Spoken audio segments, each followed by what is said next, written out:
cm. Ngunit kamakailan lang, second week of May 2016, na ulit na naman. Nakita sa ultrasound ang bato size 3.1 cm sa urinary bladder ko at for the second time, inoperahan na naman. Ang sabi ng doktor ko, ang iba hindi bumabalik after their operation. I am so worried na baka may tendency pang mag-form ulit ang bato at hindi ko na makakayanan. Ngayon, malakas at ayos na ang pag-ihi ko, ngunit may umusbong na namang sakit sa aking tagiliran, both sides. Naobserbahan ko ang ihi ko ay kulay red-orange at may lumilitaw na parang white film fiber. Ang kondisyon ko ay katulad ni retired Air Force officer Pastor na napanood ko last 10th of July, Sunday, na siya ay gumaling sa kidney cyst. Posibleng ito na rin ang sa akin. Hinulaan niya yung kanyang kondisyon. One more, sabi niya, may carpal tunnel pa po ako at manhid 24 hours ang aking 10 fingers, both hands. May lunas pa po ba ito? 4 years ko nang naramdaman. More than 2 months na po ako'y nanonood ng Healing Galing sa TV5 at ako'y naniniwala sa holistic approach na paggagamot ay gagaling ako. Nais ko pong matulungan ninyo sana ako. Thank you very much. Yours truly, Roberto Gustilo Leganes, Iloilo. Sana po ay meron kayong sales outlet ng Healing Galing products dito sa Iloilo City. Pasensya na po, wala pa po tayong outlet sa Iloilo. Ang pinakamalapit po sa inyo ay ang outlet natin sa Cebu City or doon sa Mandaue City sa Cebu, no?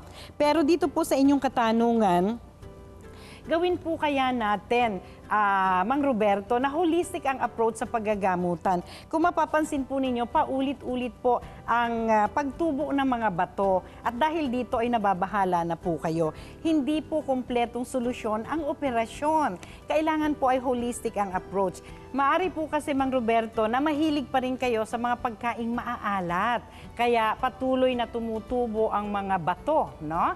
Kung parang kulay orange na po ang ihi ninyo, baka may bato naman sa kidneys, baka po dumadalo yung mga crystals kasabay ng pag-ihi, kaya nag-develop po ng pagdurugo sa inyong ihi. Maari pong ganon. So bukod sa pag-alis sa maaalat, no, yung pong pag-inom ng 1 hanggang 2 basong tubig oras-oras ay malaking tulong po para maiwasan na ang pamumuo muli ng mga bato sa inyong katawan, no?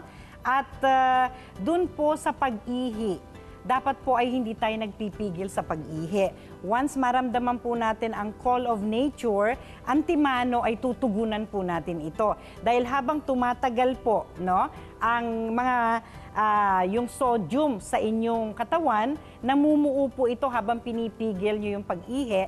At sa panahon na inilabas nyo na po yung ihi ninyo, nandun na naiwan na po yung mga namuong tila buhangin, maaring galing sa sobrang sodium o sa alat or sobrang calcium, no? Yung mga calcium deposits na yan ay nagsisilbi din po ng mga bato sa katawan. Kaya kung marami pong tubig na iinumin at tinutugunan natin on time ang call of nature, ay maaari pong hindi na ito magpabalik-balik. Ngayon po, dito sa inyong liham, ay may suspetsa kayo na may kidney cyst.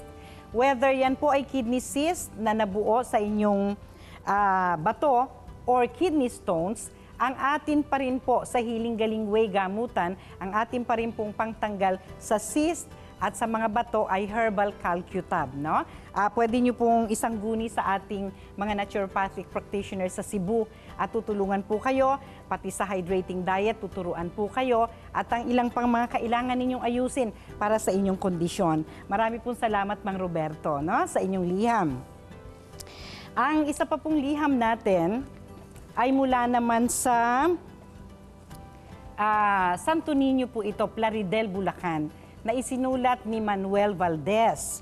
Dear Dr. E, sabi niya, gusto ko pong malaman kung saan ang pinakamalapit na outlet ng Healing Galing mula sa aming tirahan sa Plaridel, Bulacan para maikonsulta ko ang aking problema sa mata at pangangalay ng mga kamay ko para makabili ng gamot para dito. Yung din pong itinatanong ni Mang Roberto ay namamanhid na mga kamay. Okay, sasagutin ko po ng sabay yan, no? Pero sabi ni Mang Manuel, ako'y inaatake na sa puso. Ako'y naatake na sa puso noong July, 2004? Matagal na po, no? Kaya madali ako mapagod.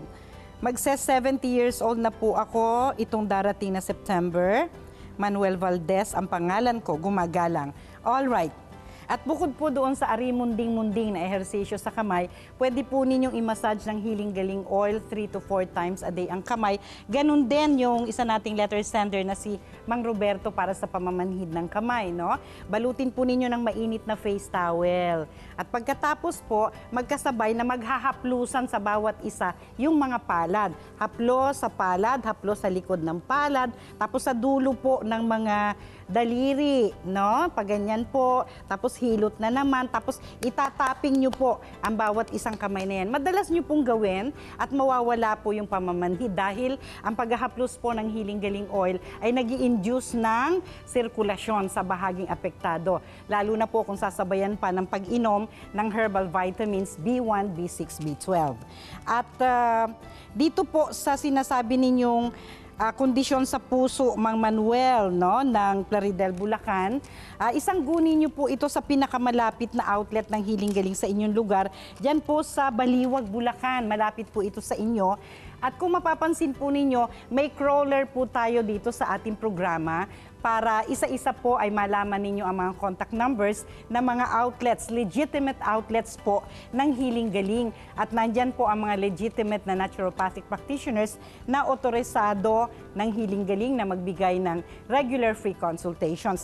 Para po hindi po tayo nabibiktima ng ilang mga nagpapanggap na sila ay taga-Healing Galing. At mabanggit ko po, wala po kaming mga naturopathic practitioners na naglilibot sa iba't ibang bahagi ng bansa para magbigay ng medical mission, no? Ang mga naturopathic practitioners po natin ay may kani-kanyang outlets para doon po kayo pupunta. At hindi po nagbabago-bago ang presyo ng Healing Galing products, no? Mag-ingat po sa mga fake na Healing Galing products, lalo na po diyan sa Davao, meron po tayong mga legitimate na naturopathic practitioners, si Kuya Melchor at Ate Seva Tizon. Sa crawler po makikita ninyo ang kanilang contact numbers.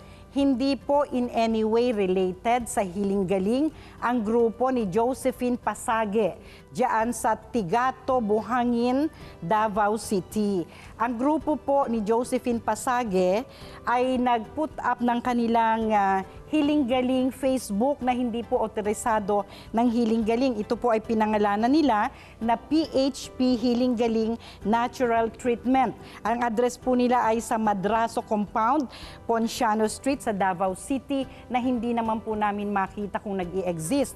Pero sa Facebook po ay tila inaangkin nila ang pagiging taga-Healing Galing at parang lumalabas po na ako ang kausap ng mga pasyente na tumutugon at ini-endorse ko doon ang isang nagngangalang Josephine Pasage na health consultant daw po. Hindi po namin kilala si Josephine Pasage. Siya po ay hindi otorisado na gumamit ng Facebook ng Healing Galing o anumang produkto ng Healing Galing. Mag-ingat po sa fake Healing Galing products. At maging dito po sa Quezon City, sa Ever Commonwealth, wala po kaming mga Healing Galing products dyan because we found out na may mga fake na Healing Galing products po dyan, no? Ganon din po sa Quiapo. Wala po kaming ibinabargain ng mga Healing Galing products. Hindi po bumababa ang presyo ng Healing Galing products. Hindi rin po tumataas. Simula po nang nagsimula ang Healing Galing dito sa TV5, ayun pa rin po ang presyo ng Healing Galing. Kung medyo nagkakaroon po ng adjustment sa presyo dahil sa mga kinakailangang sangkap, ay inaabsorb po yon ng main office ng Healing Galing. Hindi po nagpapabago-bago ang presyo nun. Mag-ingat lamang po at ito pong babalang ito ay para mapangalagaan ang inyong kalusugan at hindi mabiktima ng mga taong mapagsamantala. Ano po? Isang mahalagang paalala. Ang Healing Galing main office sa Novaliches ay bukas para sa regular free consultations. Lunes hanggang Linggo, alas 9 ng umaga hanggang alas 5 ng hapon, maliban tuwing holidays. Maaari kayong tumawag sa aming hotline na 0921-455-2333 para sa inyong mga katanungan. Sana po ay makatulong ang aking mga payo sa inyong mga pahabol na katanungan sa umagang ito. Patuloy lang po kayong magpadala ng anumang nais ninyong ikonsulta at sasagutin po namin yan sa abot ng aming makakaya. Muli, maraming salamat po sa patuloy ninyong pagtangkilik. Ito po ang inyong lingkod, Dr. Edinel Calvario, na patuloy na nagpapaalala na may hatid po na kalusugan ang luntiang kalikasan. And it's never too late to get well. Happy healing morning po sa inyong lahat.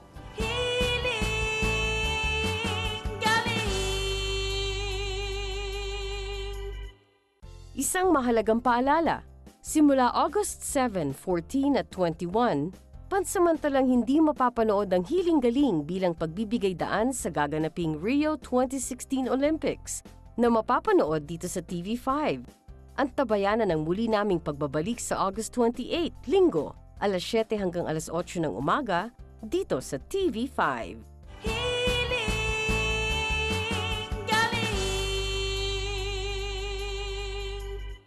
Hindi po ako makaupo ng ganito, tagilid. Masakit po. Para na po siyang namulaklak. Parang chicharong bulaklak? Opo. Ang natural operation natin para sa almoranas ay ang rectal steaming. Nakakangiti ka na ngayon. Opo. Samahan si Dr. E at labanan ng karamdaman sa natural na paraan sa mas pinaagang Hiling Galing sa TV. Linggo, alas 7 ng umaga sa TV5.